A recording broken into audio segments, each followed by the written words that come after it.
Selamat pagi semuanya. Pagi ini saya minta maaf karena pertemuan kedua saya akan buat sebagai tutorial online. Nah, untuk tutorial online ini saya akan membahas modul 2 dan modul 3, di mana untuk pertemuan selanjutnya kita akan membahas soal dan beberapa poin dari modul 3 yang saya akan bahas lebih jelas. Masuk ke maaf, ke tutorial kita. Di modul 2 kita akan membahas desain produk, di mana ada 4 kegiatan: komponen produk, definisi produk, analisis kelayakan produk, PLC dan EMC. Masuk ke kegiatan 1. Nah, desain produk itu merupakan pengembangan dan desain produk yang baik mutunya merupakan kunci kesuksesan dari suatu dunia bisnis. Untuk memaksimalkan peluang-peluang tersebut, perusahaan harus memfokuskan hanya pada beberapa produk saja. Tujuan perusahaan produk adalah untuk mengembangkan dan mengimplementasikan strategi produk yang sesuai dengan permintaan pasar dengan keuntungan yang kompetitif. Komponen produk itu terdiri dari nama, ide, dan kemasan. Produk itu adalah hasil dari suatu produksi sendiri. Nah, lalu apa itu nama dari suatu produk? Nama dari suatu produk itu mengidentifikasikan produk perusahaan dengan produk kompetitor atau pesaing. Nama sendiri juga sebagai image, kita dapat mengkomunikasi produk kita kepada para pembeli.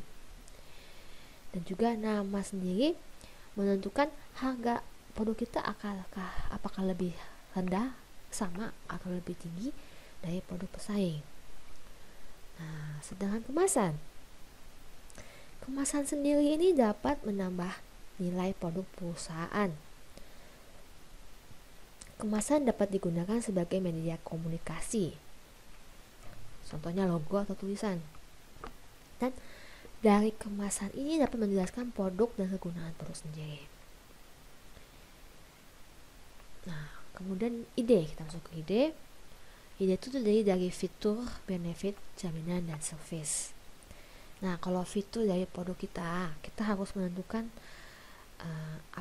bagaimana bentuknya, warnanya, ukurannya, apakah nyaman, apakah produk kita aja mempunyai daya tahan, lalu apakah produk ini cocok bagi konsumen ya. Nah, sedangkan benefit, kalau benefit sendiri, apakah dari desain fitur ini produk kita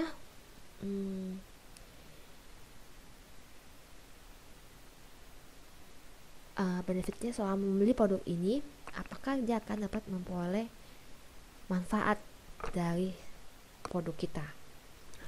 Kemudian jaminan dan servis. Kalau yang kita tahu jaminan dan servis, apakah benda ini mempunyai jaminan?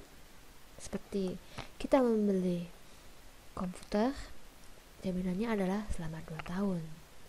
Nah, dan dia juga mempunyai service after sale, dimana setelah kita membeli barang, produk tersebut mempunyai tempat untuk kita melaporkan bahwa barang kita ini ada masalah dan mohon diservis. Nah, ini saya ada jelasan sebelumnya. Nah, di sini kita dapat membandingkan persepsi pelanggan terhadap produk yang berbeda dengan menggunakan peta perseptual. Nah, itu ada di halaman 2.12 dan saya langsung kasih contohnya lebih jelas. Nah, kita masuk ke ini. Pertama, produk dengan nutrisi tinggi dan rasa maksimal. Seperti kalau kita lihat di sini, rasanya itu barang yang mahal dan high quality. Contohnya yang kita tahu adalah Apple dan Sony, di mana produk ini sangat baik namun memerlukan biaya yang tinggi. Tapi kadang perusahaan tidak akan mengalami kesulitan menjual produknya. Biasanya ini hanya alternatif kita ya, alternatif bagi perusahaan. Nah, untuk diagram kedua, kita masuk ke nutrisi nutrisi tinggi, rasanya minimal. Yang kalau kita lihat, yang kita tahu high quality tapi less expensive, tidak terlalu mahal. Contohnya adalah Toshiba dan Asus. Nah, kalau kita lihat dari yang kedua ini, bahwa konsumen hanya menyadari untuk memilih produk semacam ini, dimana untuk mendapatkan high quality dengan harga yang cukup rendah, kita bisa membeli Asus atau Toshiba. Nah, untuk diagram ketiga, nutrisi rendah dan rasa minimal.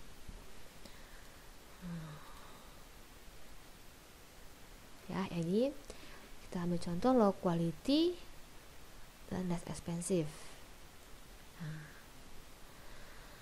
contohnya kita tahu, mungkin kalau kita ambil contoh adalah Compaq, Lenovo atau Dell, dimana low quality yang mungkin kegunaannya buat mahasiswa atau buat anak SMA, dan harganya juga tidak terlalu mahal. Seperti saya dulu waktu kuliah, saya juga beli Compaq karena ya kualitinya cukup, tapi harga juga cukup. Nah, kemudian masuk ke diagram 4, yaitu nutrisinya rendah tapi rasanya positif. Kita ambil contoh seperti Fujitsu dan SP. Nah, seperti yang ini, bahwa dewasa ini negara tertentu tidak terlalu ketat dengan alternatif ini. Nah, dimana kalau kita lihat bahwa Fujitsu dan SP kualitinya medium tapi harganya cukup rendah. Nah, tentu dari peta perseptual ini tidak sesederhana ini. Ini hanya untuk penyederhanaan yang dimudahkan untuk memudahkan kita memahami konsep dalam membantu pengambilan keputusan untuk membuat komponen produk. Lalu kita satu lewat untuk gerakan 2, masuk ke modul 2. Nah, sendiri adalah definisi produk. Ini bagi 2, MC dan PC. Dimana MC itu marketing konsep, sedangkan PC adalah produk konsep. Nah, seperti MC marketing konsep, terdiri dari marketing research, produk design, production process, dan produk marketing. Sedangkan PC adalah produk design, production process, dan product selling, bagaimana menjual. Nah, kalau kita lihat, maaf sebentar. Proses pembangkitan ide sangat penting dalam penyusunan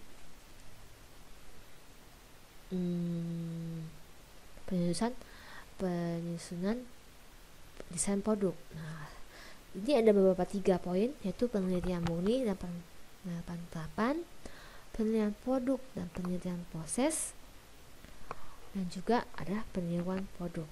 Nah, kita masuk ke poin 1. Penelitian murni adalah penelitian untuk mengembangkan ilmu suatu pengetahuan. Nah, ditemukan dari, biasanya ada rumus ABC yang untuk mencari persamaan kuadrat. Dan ada juga penelitian terapan, di mana penelitian ini yang diterapkan untuk kebenaran tertentu. Penelitian tanpa sah berguna untuk mengetahui produk potensi pasar dan produk perusahaan. Nah, survei konsumen dapat digunakan untuk mengetahui apakah produk itu dikehendaki oleh para konsumen. Ini namanya adalah penelitian terapan. Nah, sedangkan penelitian produk dan proses. Nah, penelitian produk ini merupakan penelitian tentang produk apa dan produk yang bagaimana yang diperlukan oleh masyarakat untuk mendesain produk. Nah, jika penelitian produk ini sebagaimana diperlukan oleh konsumen, maka pengembangan produk adalah pengembangan dari produk yang sudah ada agar lebih disenangi oleh konsumen. Nah, kalau penelitian proses, nah, ini adalah penelitian produk yang objeknya diteliti, apakah produknya akan diteliti prosesnya, sehingga akan memperoleh gambaran yang benar tentang produk yang diminati oleh konsumen. Dan desain produk sudah dapat diselesaikan apabila persoalan berikutnya adalah bagaimana perusahaan dapat memproduksi bahan tersebut. Nah, kalau kita lihat juga kadang-kadang ada namanya peniruan produk. Nah, ini istilah penciptaan produk ini digunakan untuk mengungkapkan dibuatnya produk baru. Bagi sebuah perusahaan, ini termasuk dalam pengertian produk baru. Nah, maksudnya perusahaan ini memang sebelumnya produk ini belum ada diproduksi, tapi dia berusaha meniru produk ini dan dapat diperdagangkan di negara lain, bukan di negara ini. Mirip tapi dijual di negara lain, seperti itu. Nah, terkait dengan peniruan produk, apabila produk sudah dilindungi oleh legalitas, maka peniruan produk ini harus seizin pihak yang mempunyai produk yang akan ditiru. Oke. Setelah proses pembangkitan dan pengembangan ide, tahap berikutnya adalah mendesain produk dengan melakukan analisis trade-off faktor produk, di mana fungsi analisis trade-off ini supaya kebutuhan dan keinginan produk terhadap fitur produk dapat terpenuhi. Nah, ini ada pilihan faktor produk, ada 5. Yang pertama itu adalah fungsi utama produk, di mana produk dibuat pasti mempunyai fungsi utama. Desain fungsi utama ini sangat perlu, karena desain produk secara keseluruhan akan mengikuti desain utama produk. Bentuk produk akan mengikuti dan sesuaikan dengan fungsi utamanya sendiri, betul. Dan juga ukurannya bagaimana. Fungsi utama produk sangat mempengaruhi ukuran produk. Warna juga harus mengikuti fungsi utama produk. Dan kelengkapan produk didesain sesuai dengan fungsi utama dan mendukung fungsi utama produk sehingga para konsumen produk ini dapat benar-benar memanfaatkan produk ini secara maksimal. Nah, kalau kita ambil contoh dari buku. Nah, fungsi utama adalah sebuah tas, di mana yang dipilih adalah beberapa desain: tas sekolah, tas pakaian untuk perjalanan hari, atau tas aksesori untuk kaum ibu. Nah, bentuknya macam-macam. Kalau tas sekolah tentu bentuknya agak besar, sedangkan kalau tadi tas pakaian untuk perjalanan beberapa hari agak lebih besar dan tidak sama dengan tas sekolah. Nah, ukurannya, kalau ukuran tas sekolah pasti lebih kecil ya, dan berbeda dengan untuk tas yang diperlukan perjalanan beberapa hari, dimana kalau tas untuk perjalanan beberapa hari pasti akan lebih besar. Kalau untuk warna, tas sekolah tas atau perjalanan jauh boleh berwarna kusam dan tidak perlu memerlukan cahaya. Namun kalau untuk tas aksesori wanita menggunakan warna yang mudah terlihat oleh pandangan mata dan dapat memancarkan cahaya. Dan kelengkapan produk disesuaikan dengan fungsi produk utama tersebut. Nah, itu contohnya. Kita masuk ke kegiatan 3, yaitu analisis kelayakan produk ya. Di sini kalau kita lihat sebentar ya, ada analisis teknis, kelayakan ekonomis, dan kelayakan komersial. Nah, coba saya lihat dulu ya, saya agak lupa. Kalau kita dari product development stage, di mana tahap-tahap pembuatan produk, di mana kita muncul ide pertama kali, konsepnya bagaimana, kita pelajari, kita research, dan pre-elementary design, lalu kita finalisasi desain kita sendiri. Nah, lalu kita masuk ke analisis kelayakan teknis. Nah, analisis ini sebagai namanya adalah analisis dari sudut pandang teknikal. Yang bisa kita lihat dari mesin, material, uang, money and metode. Nah, tujuannya apakah produk ini layak diproduksi atau tidak. Nah, kalau kita lihat di sini, kita bahas satu-satu ya. Ini ada di halaman 238 ya. Nah, itu kalau kita bahas satu-satu. Kalau berarti adalah tenaga kerja. Nah, tenaga kerja ini langsung diperlukan dalam jumlah yang cukup banyak.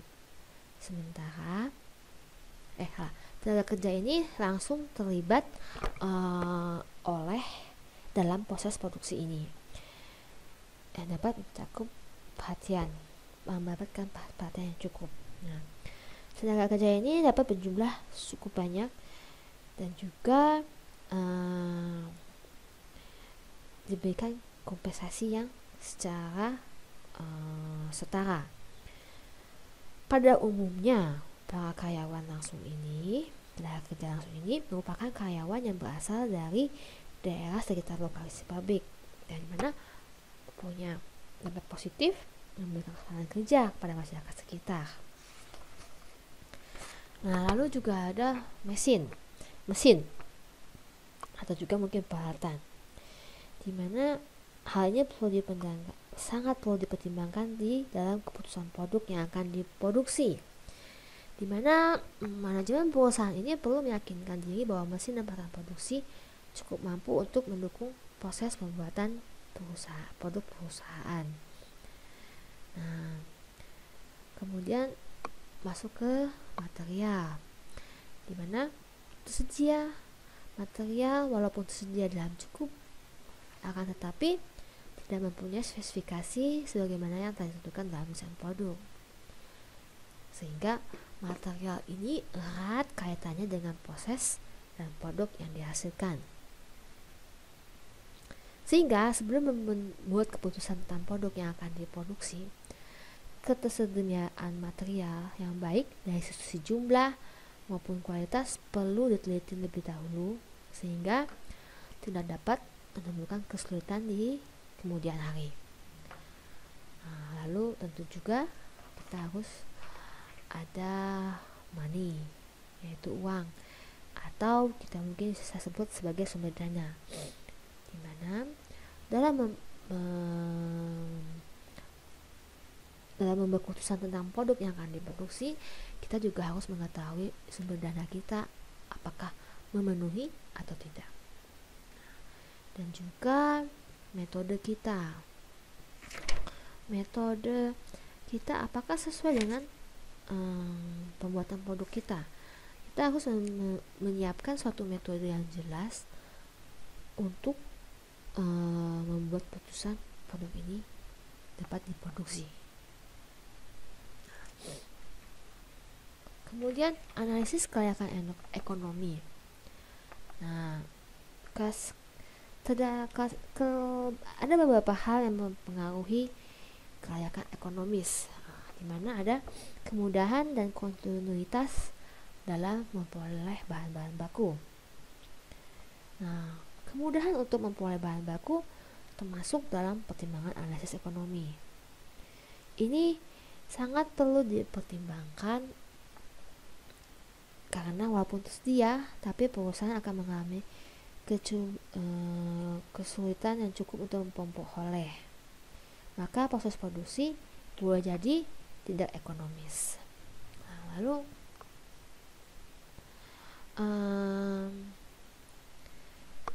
tercapainya skala ekonomi dalam proses produksi artinya produk diproduksi dengan biaya per unit yang paling rendah.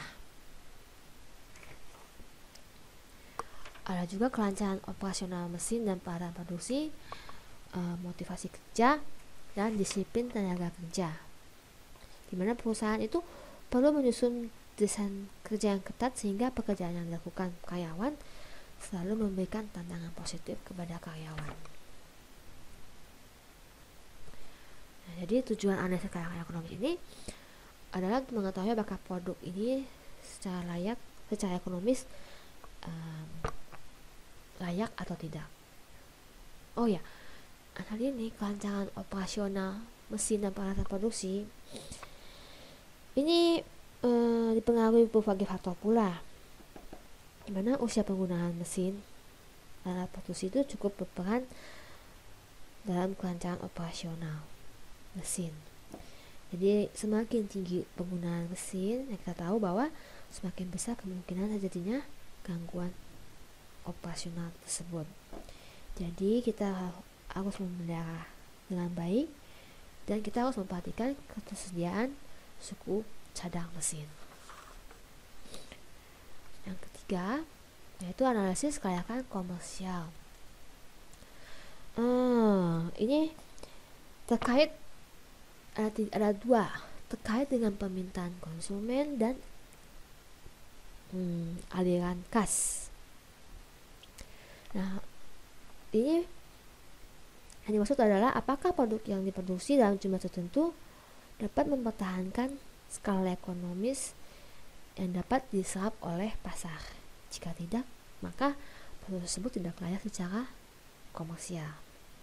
Hal ini perlu diperhatikan karena tujuannya dibuat produk baru adalah untuk melayani pelanggan atau konsumen. Ada juga kita harus membuat proyeksi suatu permintaan yang dijabarkan seterusnya dalam proyeksi penjualan. Setelah itu, perusahaan menyusun proyeksi aliran kas baik yang masuk maupun yang keluar. Jadi, tujuan dari analisis kelayakan komersial ini mengetahui apakah produk secara komersial dapat layak dipasarkan.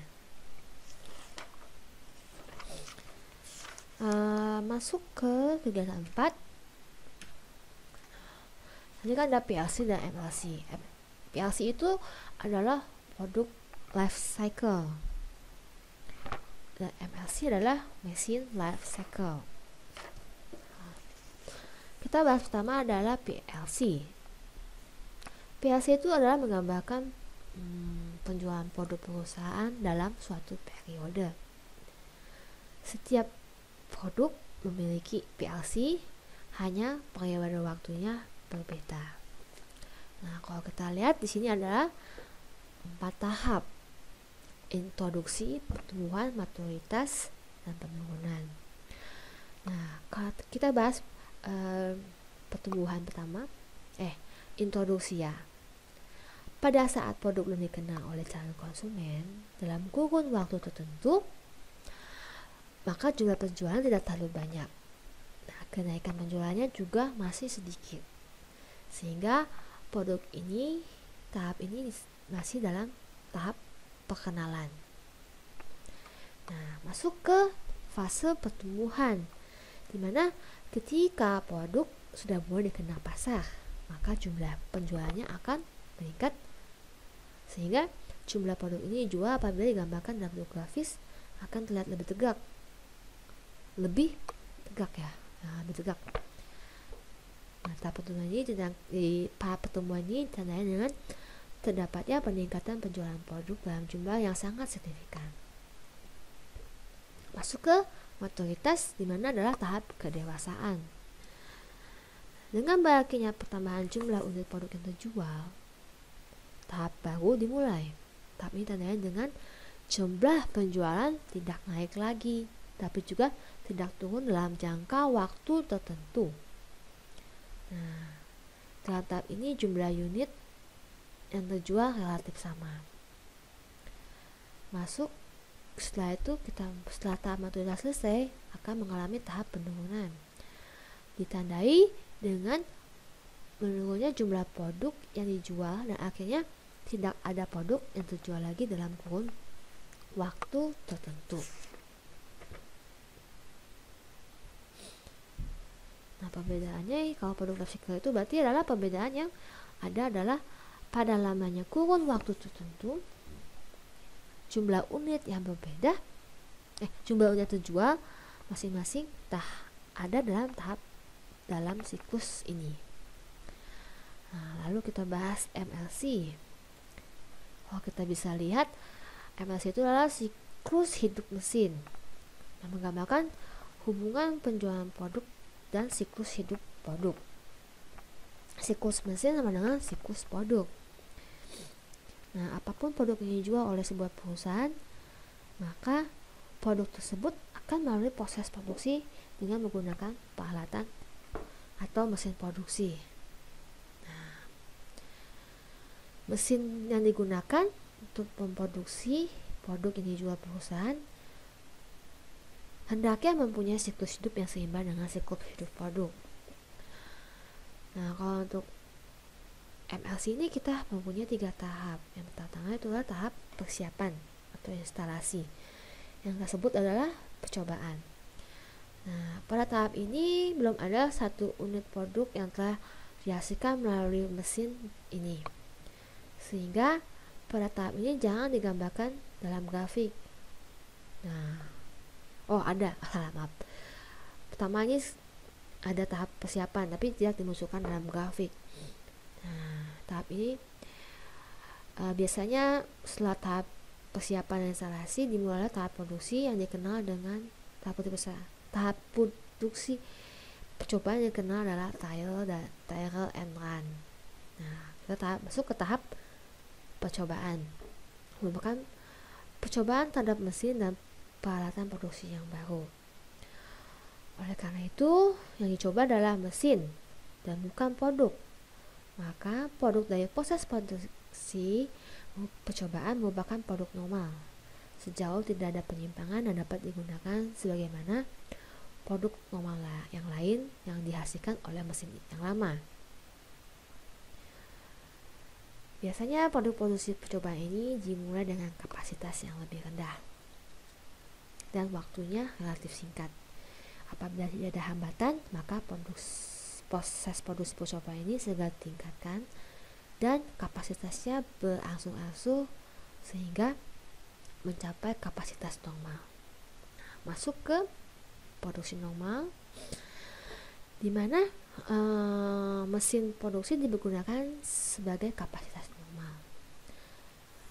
Nah, ini mesin ini akan digunakan untuk aktivitas operasional sehari-hari yang fungsinya telah direncanakan sebelumnya. Nah, tahap ini dikenal dengan nama tahap produksi normal, di mana pemeliharaan rutin dan pemeliharaan berkala harus dilakukan agar mesin dan peralatan produksi tetap berfungsi dengan baik. Lalu, maka kenapa garis horizontal juga? Karena garis horizontal ini adalah penggunaan mesin selalu sama dalam kapasitasnya relatif sama dari waktu ke waktu. Setelah tahap ini dilalui, atau tepatnya mesin tidak digunakan secara tidak baik oleh perusahaan, maka ada namanya tahap pemberhentian. Nah, tahap ini dimana diberhentikan dari tugasnya untuk melakukan proses konversi.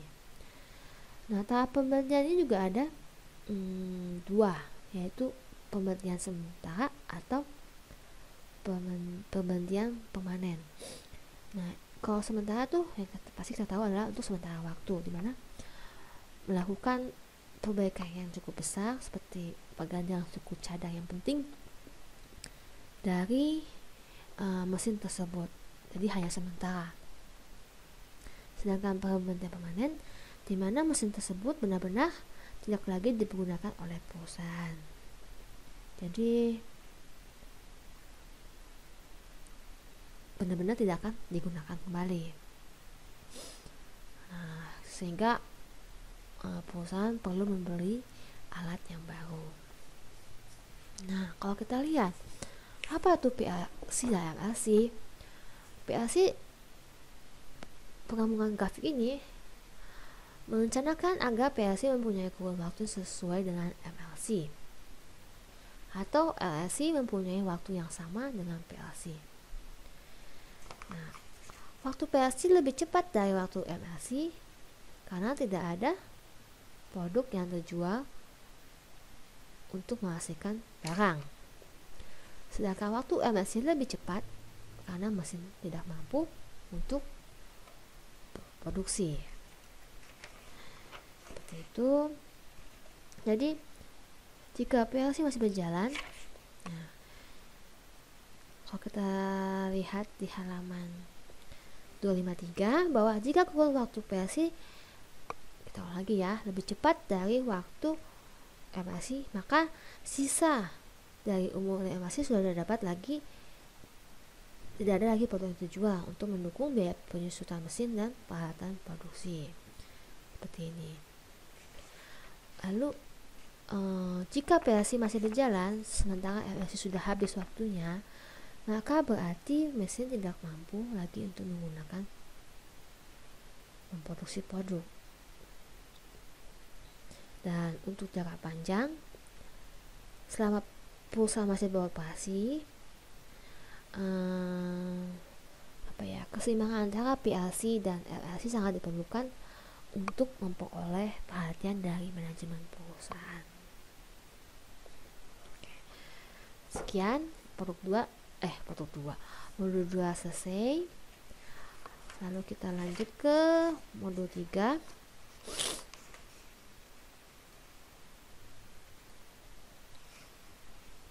Modul 3 sendiri itu adalah mengenai jenis proses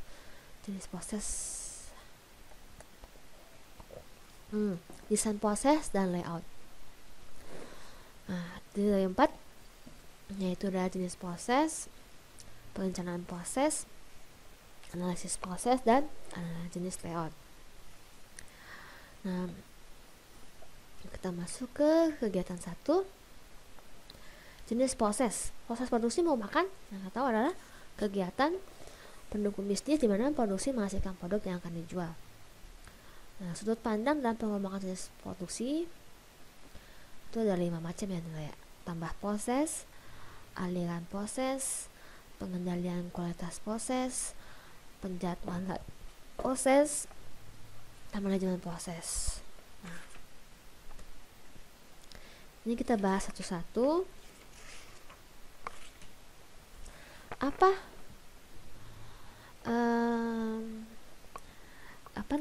Apa itu nilai tambah? Yaitu nilai tambah itu untuk mendukung kebijakan pemilihan wujud proses yang akan dilaksanakan dalam perusahaan. Dari sudut pandang ini bahwa kita perlu ada manfaat waktu, bentuk, tempat, dan manfaat kepemilikan. Kemudian setiap perusahaan akan memiliki manfaat dari produk yang akan diproduksi dan bahan apa yang akan dipergunakan. Lalu ada juga kemudian sudut pandangnya dalam pengelompokan jenis produksi digunakan untuk menyusun layout fasilitas produksi, identifikasi proses, dan pengelompokan proses harus dilakukan, dan layout fasilitas dibuat berdasarkan aliran proses tersebut. Nah, kemudian masuk ke pengendalian kualitas proses. Nah, ini ada 5 tipe, yaitu tipe A, B, C, D, dan E. Nah, kalau kita lihat di buku ya, contohnya dia, produksi tipe A. Produksi yang setiap tahap proses dapat diperiksa dengan mudah. Kalau di sini contohnya, artinya dalam tahap ini proses produksi dapat diperiksa. Contohnya proses produksi ini misalnya pembuatan kursi secara manual. Dalam tahap apapun, proses dapat diperiksa. Dari desain dapat diperiksa. Dari proses awal pemotongan dapat diperiksa. Dan penyelesaiannya setelah produksi dapat diperiksa juga. Nah, lalu kalau tipe B, pemeriksaan tidak dapat dilakukan pada setiap tahap proses, melainkan hanya pada tahap tertentu. Nah, itu contohnya apa ya di sini? Contoh yang sederhana adalah penyiapan nasi dalam rumah makan. Tidak dapat diikuti pemeriksaan setiap tahap. Dimana ketika masih proses pemilihan beras dan proses pembersihan beras, pemeriksaan kualitas proses dapat dilakukan. Ketika proses pemasakan pertama dimulai, pemeriksaan tidak dapat dilakukan setiap saat. Pemeriksaan pada tahap yang tidak benar justru akan menurunkan kualitas produk yang dihasilkan. Nah, lalu setelah makanan siap disajikan, proses dapat diperiksa lagi. Dengan demikian, pemeriksaan kualitas proses hanya dapat dilakukan pada tahap-tahap tertentu saja. Nah, kemudian masuk ke tahap tipe C, proses assembly atau pemasangan perakitan ya. Nah, ini kalau kita ambil contoh, yaitu apa ini ya, kalau di buku ini adalah TV. TV misalnya adalah salah satu hasil produksi tipe C ini. Jika komponen produk dan prosedur pemasangan sudah benar, maka tidak ada masalah dengan produk tersebut. Namun, jika salah satu komponen saja seperti speaker tidak berfungsi, maka TV tersebut tidak dapat berfungsi baik. Demikian pula terjadi kesalahan pemasangan, walaupun semua komponen tidak ada masalah, maka produk TV tersebut tidak akan berfungsi dengan baik. Karena TV, kalau kita tahu, TV itu adalah suatu rakitan dari beberapa produk. Sehingga pemeriksaan produk menjadi sangat penting dalam setiap komponen. Nah, lalu masuk ke tipe D, di mana produksi dilengkapi dengan peralatan full otomatis. Nah, ini contohnya, pengendalian kualitas proses ini akan menjadi berbeda pula dengan proses produksi yang dilakukan dengan mesin dan peralatan produksi manual atau semi otomatis. Pada proses produksi semacam ini, campur tangan seorang karyawan atau operator dalam proses produksi semakin dikit, sehingga cara pengendalian kualitas proses pun menjadi berbeda pula, karena aktivitas proses lebih banyak didominasi oleh mesin yang dilakukan secara otomatis daripada oleh seorang karyawan. Nah, kalau E, produksi pada perusahaan manufaktur atau perusahaan dagang dan jasa. Ini contohnya apa ya? Dari proses yang sudah dihasilkan, dan bahwa pengendalian kualitas proses ini akan berbeda dengan perusahaan manufaktur. Ukuran kualitas relatif sulit, lebih sulit dari ukuran suatu kualitas proses manufaktur. Ada metode khusus untuk mengukur kualitas pelayanan. Nah, kemudian masuk ke poin berikutnya adalah penyusunan penjadwalan proses. Kalau kita bagi, yaitu proses produksi bisa per unit dan dibagi lagi menjadi proses proyek atau produk pesanan, lalu proses produksi kelompok, yang dibagi menjadi 3, yaitu sekali saja produksi berulang dengan pola teratur, atau produksi berulang tanpa pola teratur.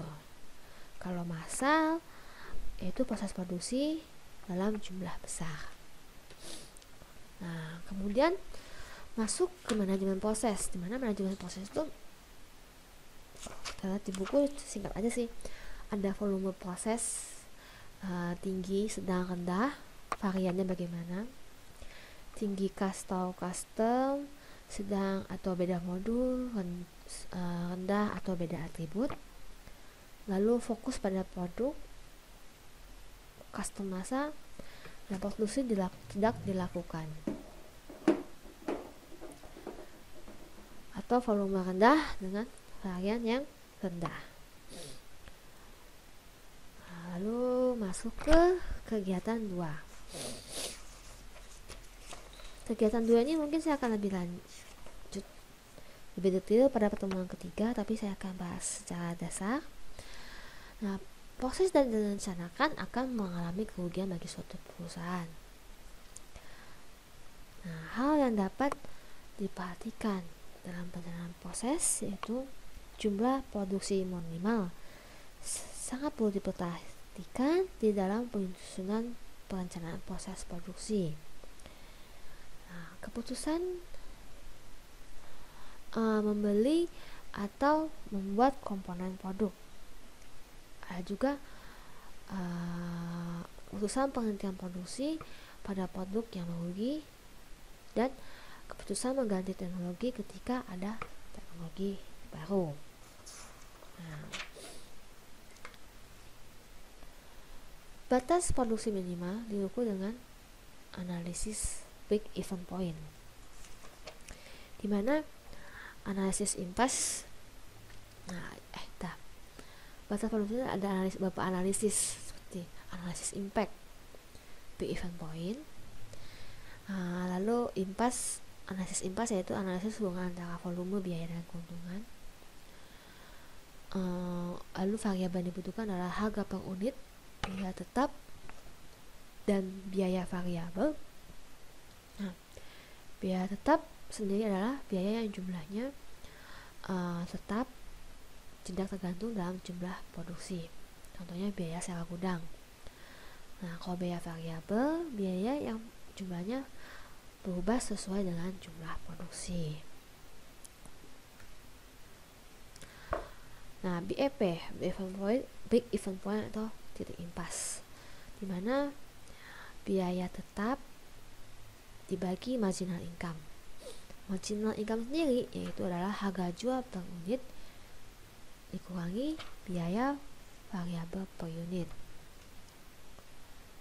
Nah, kalau kita lihat dari diagram ini bahwa jumlah produksi minimal big event point, kita harus menentukan target produksi atau target penjualan kita.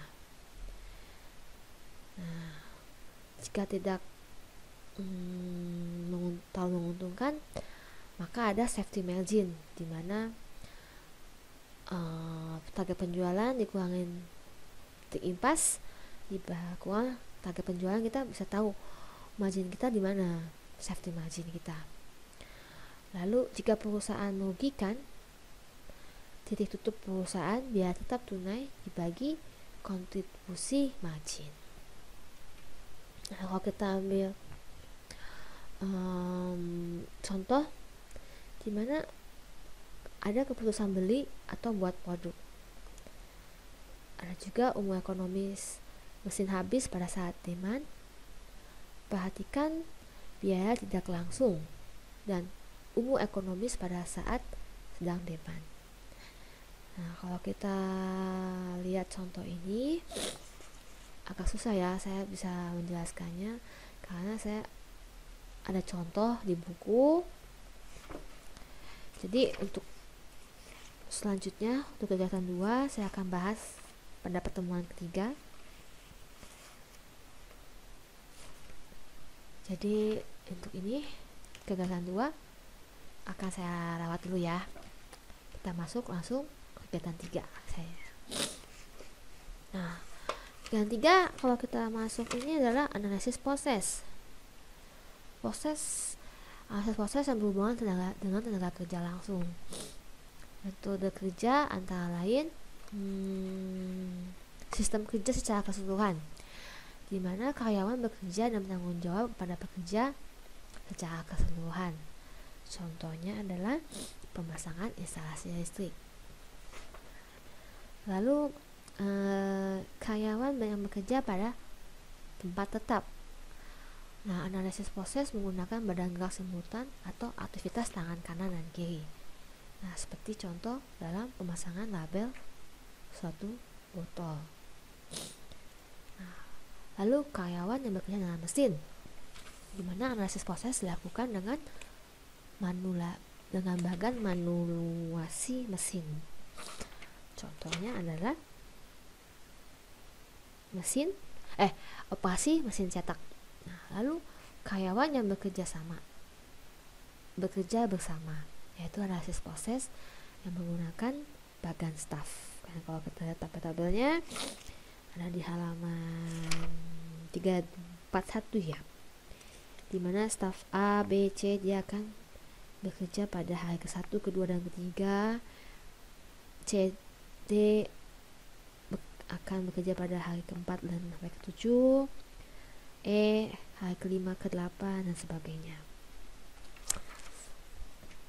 Nah, perbandingan ideal antara mesin dan manusia dapat diukur dengan efektivitas mesin, yang artinya waktu mesin dibagi satuan waktu kerja. Nah, dari situ kita akan tahu apakah mesin kita efektif atau tidak. Oke, lalu masuk ke kata 4, jenis layout. Layout itu penataan fasilitas produksi. Penyusunan layout atau tata letak proses produksi.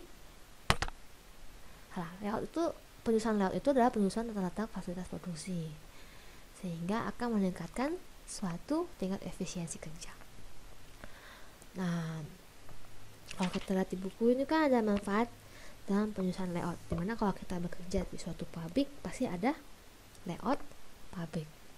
Nah, tujuan pembuatan layout ini adalah ada beberapa manfaat, seperti peningkatan produktivitas perusahaan, lalu utilitas peralatan dan SDM, kemudian peningkatan aliran material.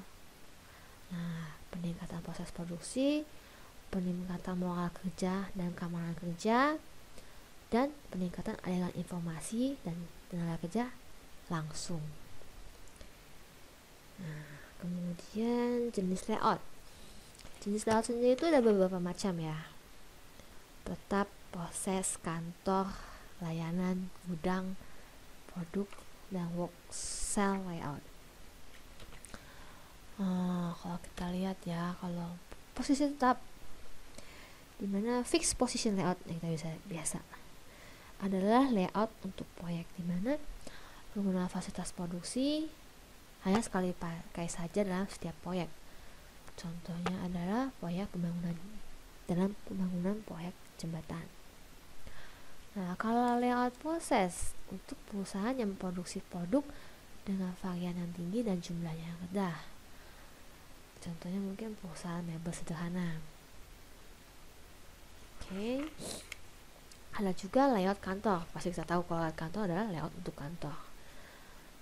Nah, kalau layout layanan, layout yang digunakan oleh perusahaan layanan atau yang menjual eceran atau retail, di mana seluruh fasilitas produksi perlu terlalu dengan baik agar proses produksi berjalan lancar. Untuk perusahaan layanan, seluruh produksi harus siap digunakan dalam proses layanan. Nah, contohnya itu ya. Lalu layout gudang digunakan saat menyimpan produk gudang. Poin penting yang diperhatikan adalah keseimbangan antara efisiensi biaya gudang dan efisiensi biaya penanganan aliran material. Nah, kalau layout produk digunakan untuk perusahaan yang produksinya punya varian yang rendah tapi jumlah unitnya tinggi. Contohnya adalah perusahaan kertas. Seperti itu. Mungkin saya untuk modul 23 sampai di sini saja. Untuk selanjutnya kalian baca-baca lagi untuk latihan soalnya dan tes formatif modul 23. Untuk pertemuan ketiga nanti kita akan bahas soal dan sisa dari kegiatan 2 modul 3. Terima kasih dan selamat belajar.